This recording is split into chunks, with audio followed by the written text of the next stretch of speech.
Hiya chaps, thanks for tuning in to Trial Talk again. I hope you're all doing good. I hope you're all well. I had a message this morning, a Facebook message from a member of the Trial Talk Facebook group, and he's said that he's just read the blog Name Your Price, which is a blog that I put together based around pricing up your plastering jobs if you're new to self-employment, or if you're self-employed and it's an area that you struggle with a little bit. I put that blog post together. You can find that at the top of the Trial Talk Plastering group on Facebook in files. It's all downloadable, everything's free on the group. Yeah, and he basically said, look, I've read your blog, I've read Name Your Price, I love it, and basically I've been trying to implement some of these ideas around pricing, and he's figured out quite quick that he's been going in way too cheap. He's been going in at £120 per day, which for a self-employed plasterer is no good. It's too cheap. I know, like, it depends on areas, location and all the rest of it, I understand that, but £120 a day, I don't care where you live, that's too cheap for any part of the UK. Listen, I think we all know now, 200 quid minimum now, guys. Okay, if you're self-employed, 200 quid minimum.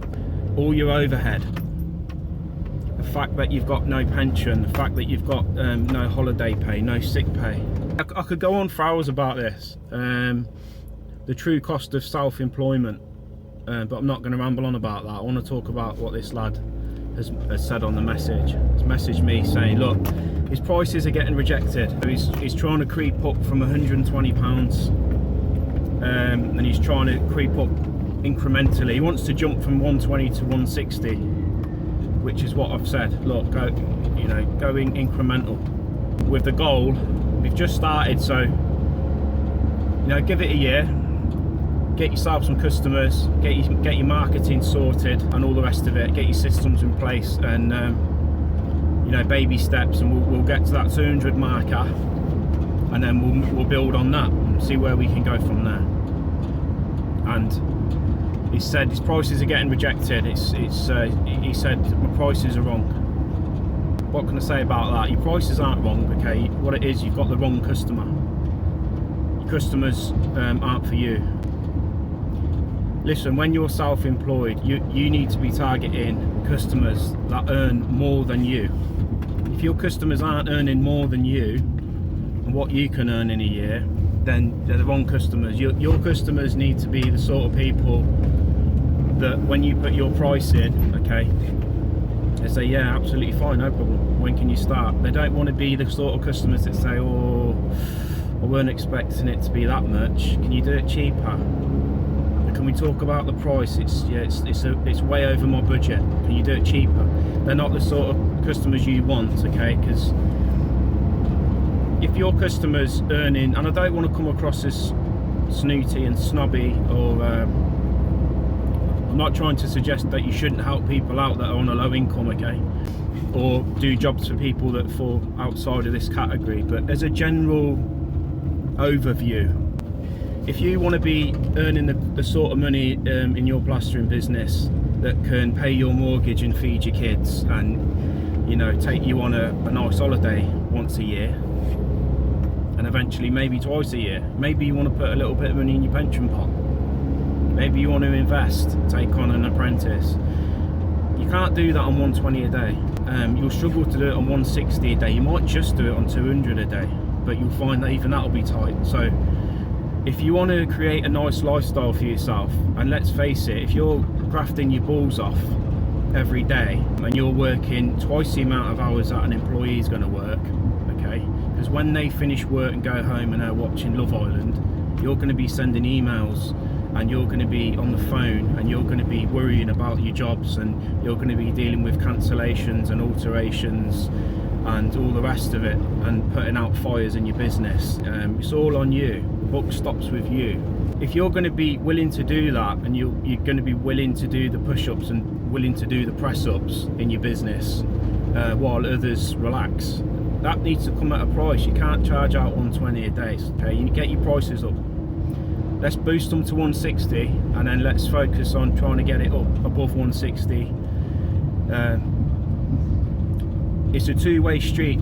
You can't put your prices up without putting your value up. If you're used to selling yourself at 120, you're going to have customers that are willing to pay 120 and no more, and that's who you've attracted into your business through your pricing and through your marketing. So it's about switching things up. We're gonna remarket ourselves and position ourselves differently in the market so that we attract customers that are looking. They're not looking for cheap. They're not looking for a cheap job. They're looking for a proper job. They're looking for a quality job. They're looking for a tradesman that they can trust and rely on, and leave in their property while they go out to work, and not be thinking, is my home safe? You know, who are these people? They're looking for something else. Okay, these are the clients that you need to be attracting into your business, and you do that by becoming excellent at what you do. You do that by becoming trustworthy, reliable, clean, and turning out high quality plastering work. You do that by turning up when you say you're going to turn up, sticking to your agreements and being true to your word with your clients. If you do fuck up, you hold your hands up and you say, look, I'm running late. Or you say, look, I can't get there tomorrow. I know I've agreed this date with you, but I can't get there. And you give them notice. And you text them when you're on your way, and you keep the place clean, and you be respectful to their home and to them. And by doing these things, you'll find that you start to attract other customers. These people have friends. Okay, they'll mix in certain social circles, and they'll say, oh, I know a good plasterer. I know a really good plasterer, and your word will get around, your name will get around. If you're working for people that earn less money than you, how do you expect them to be able to pay you £200 a day or £250 a day when they're barely able to keep the wolf from the door? How are they going to pay a tradesman that sort of money? They're not going to be able to do that. And again, I'm not trying to come across as snooty, snobby, I'm only going to work for the wealthy, or I'm only working for rich people. It's not about that. It's about being sustainable. What can you sustain in your business, and how much do you need to pay your bills, your mortgage, feed your kids, and bank some for your future, and not be living hand to mouth and struggling on your own. One day you might need a labourer. One day you might need some help. I mean, you might be young and fit and strong now. You might have a lot of stamina and be throwing boards up on, you know, doing everything on your own, boarding ceilings, skimming them, packing off, bagging it up, skipping it, mixing up your own gear, and doing it all. But I did all this, did it all in my 20s. But you'll get fed up with that eventually. One day you might wake up and say, I need a hand. And you need the capital there, the working capital. You need that there in your business to be able to say, here's the money I've allocated for a member of staff. Here's the money I've allocated for my insurance increases that's going to happen when I do take on a member of staff. Here's the money that I've set aside to pay for their uniforms, their holiday pay, their tools, and possibly another van. The list goes on. You can't put yourself out at £120 a day, okay, and expect your business to grow on that money. It's not going to grow. You're going to be burning yourself out.